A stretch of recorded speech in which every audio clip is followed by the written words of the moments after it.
Up keynote address, we have Keeping Hope Alive, Climate in the Trump Era. We're joined by Pooley, Senior Vice President for the Environmental Defense Fund. Thank you. And one little note, since we are talking about climate change, our climate's really important, how we wake up every day. Babies smile 300 to 400 times a day. Adults smile 14 to 17 times a day. Smiling makes your brain think you're happy, and that's when we solve these problems. So welcome, Pooley. Thanks very much. It's great to be here with you this morning. I'm really just a courier this morning. I'm carrying a message from the folks on the front lines of the fight to protect our natural world from the most reckless and anti-environmental president this country's ever seen.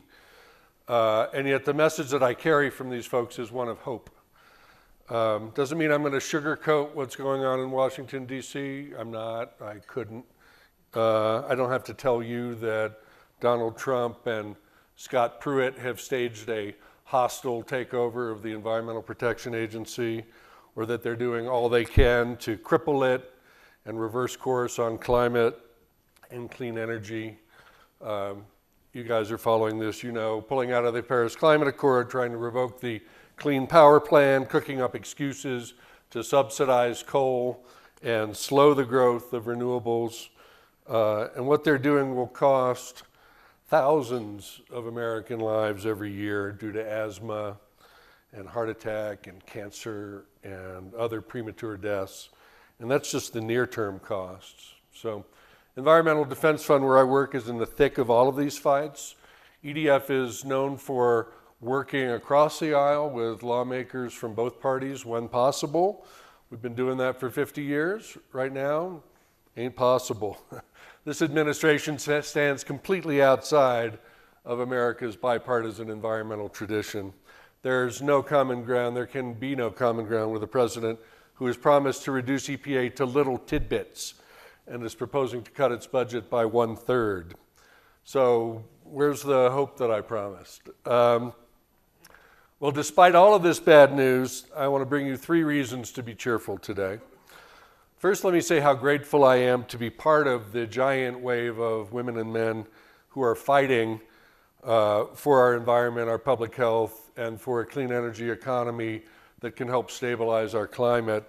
I'm sure everybody in this room feels the same way. We're lucky we get to come to work and fight the good fight.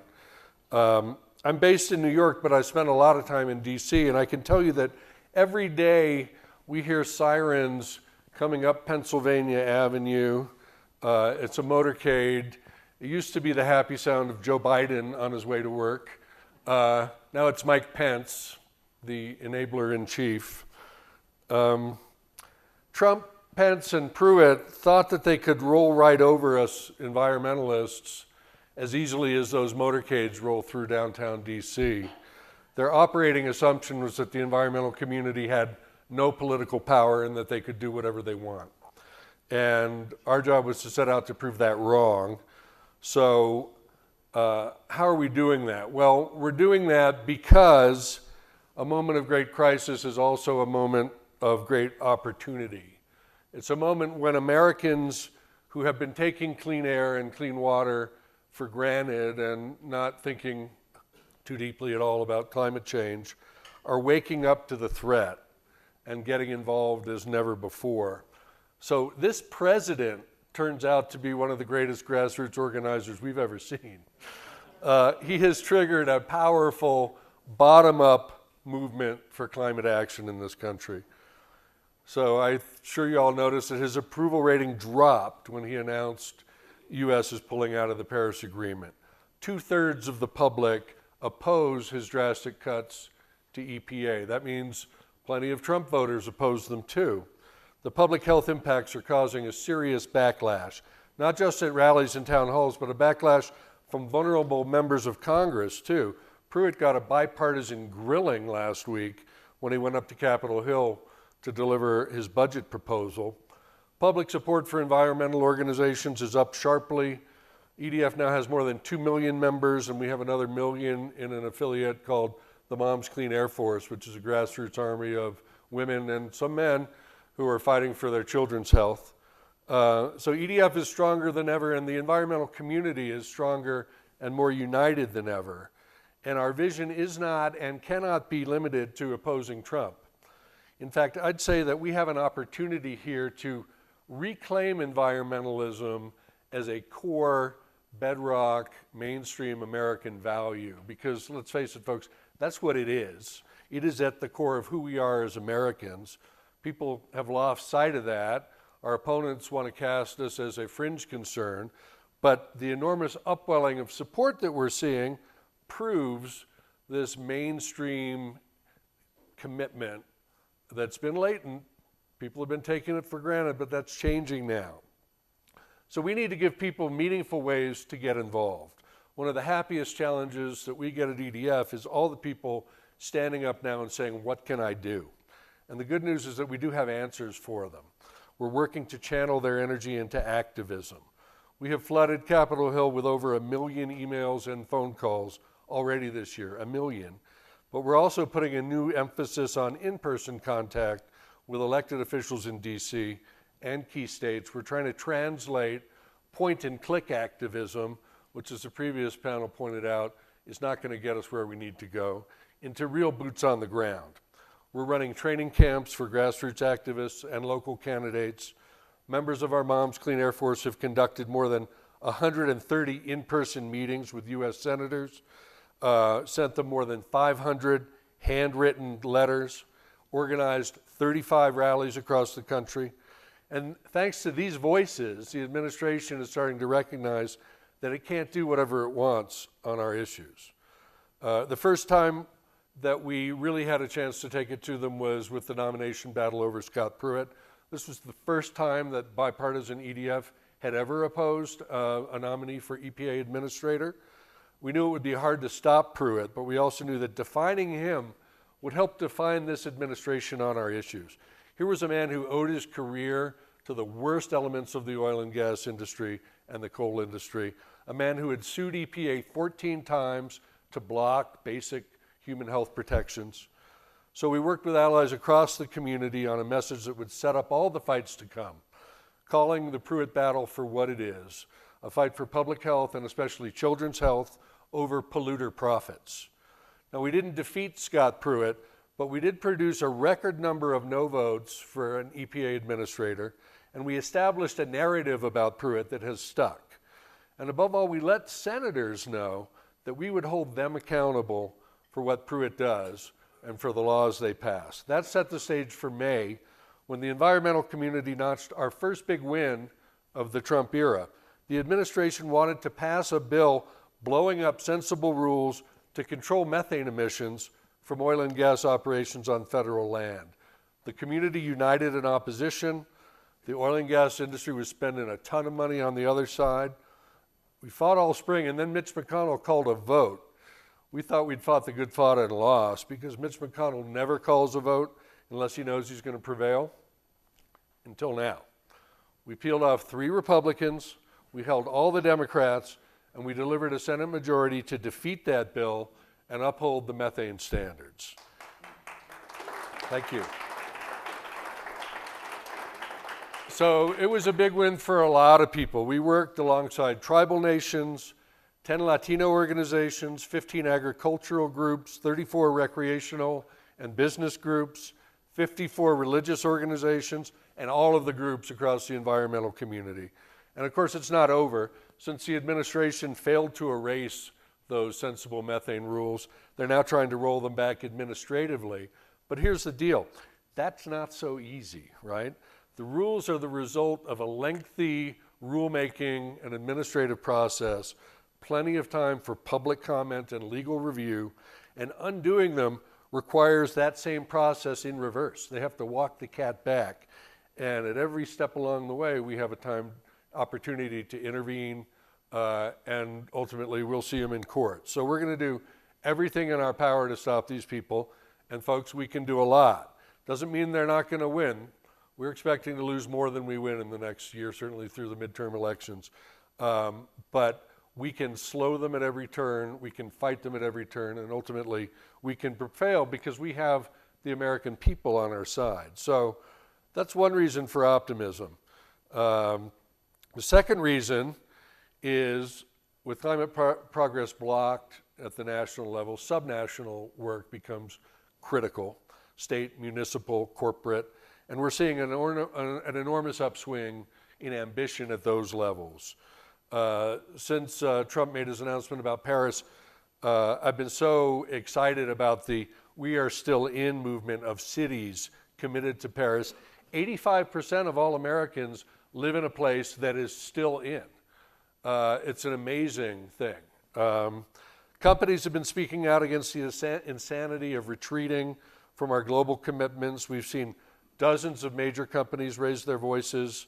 We're also seeing states step up, California, New York, but some less obvious places like North Carolina and Illinois, which late last year, in December, the Republican governor there, Bruce Rauner, signed one of the most important state clean energy bills from any state ever. He was one of 4 Republican governors in the Midwest who stood up for clean energy after Trump was elected. He signed the Future Energy Jobs Bill, which will drive renewables, create jobs, reduce energy waste, and help people save on their electric bills. It is a remarkable product of 2 years of work by a broad coalition of consumer groups, environmental groups, clean energy groups. It was a major fight, but the bill that emerged was a triumph. It unlocks $12 billion to $15 billion in private funding for clean energy in Illinois. The state's solar industry gets a kickstart, enough new rooftop solar to outfit 500,000 homes, plus more than $300 million for low-income programs and job training. So Illinois' success shows that while we play defense in Washington, we can also play offense in the states and win. So that's the second reason. We're starting to feel a little bit better here this morning. How you doing? Yeah, okay. Well, I'll give you my third reason to be cheerful, and let's see if that can tip the scales. And that's international action. Just as states and cities and corporations have been stepping up since Trump, so have other countries. I'm just going to talk briefly about what's happening with one, the world's biggest emitter. You know, China stepped up on climate during the Obama years, partly because the U.S. was showing leadership finally. So with the U.S. now retreating, you might worry that China would retreat as well, but happy to say no. President Xi intends to meet his country's Paris commitments with national carbon emissions peaking by 2030 and declining. He's moving to meet the climate threat, and he's also moving to seize the clean energy opportunity. He has canceled more than 100 coal-fired power plants this year. His country is building wind turbines at a rate of 1 per hour, and they're manufacturing enough solar panels every day to cover a dozen soccer fields every day. So China is also moving ahead with the launch of its carbon cap and trade program in Q4 of 2017. EDF advised the government on cap and trade. We trained 3,600 government and industry officials on how carbon trading works. And in recent years, we've trained 39,000 Chinese environmental enforcement officials. 39,000. That's nearly half of all of the environmental enforcement officers in China. And we're training them not only on carbon, but also on conventional pollutants. So their cap and trade program is based on proven models. It's similar to successful programs in California and the RGGI states. And before rolling out a national initiative, China road tested this with regional pilot programs that we also worked on. Lessons were harvested to shape the national program. Historical emissions data is being submitted and verified by third parties. The government will use this to benchmark and allocate allowances. We don't know everything about what they're going to do. There's still some pretty significant question marks about how the cap will decline over time and when absolute reductions will be required and what the system for monitoring and reporting and verification will be. But we know they're starting with 3 sectors: power generation, cement, aluminum, and they're later going to 6 sectors across the economy. And I believe this program, if it fulfills its promise, will be the world's largest and most important cap and trade program, and a huge step toward the global price on carbon that we need. So it is a time of progress despite Trump. The work of the past dozen years from folks in this room and so many more around the country is paying off. The revolution, the clean energy revolution, is taking off even as the Trump administration tries to grab it and pull it back to the ground. I think we're airborne and they can't stop us. Policy can slow us, but it can't stop us. It's a moment when we'll find out what's more powerful, folks, federal policy or the momentum of the marketplace. And to solve the climate challenge, frankly, it would be nice to have both on our side, right? But in a previous life, I was the editor of Fortune magazine, and I learned never bet against the market. So my money is on you guys. We're going to win. Thanks very much.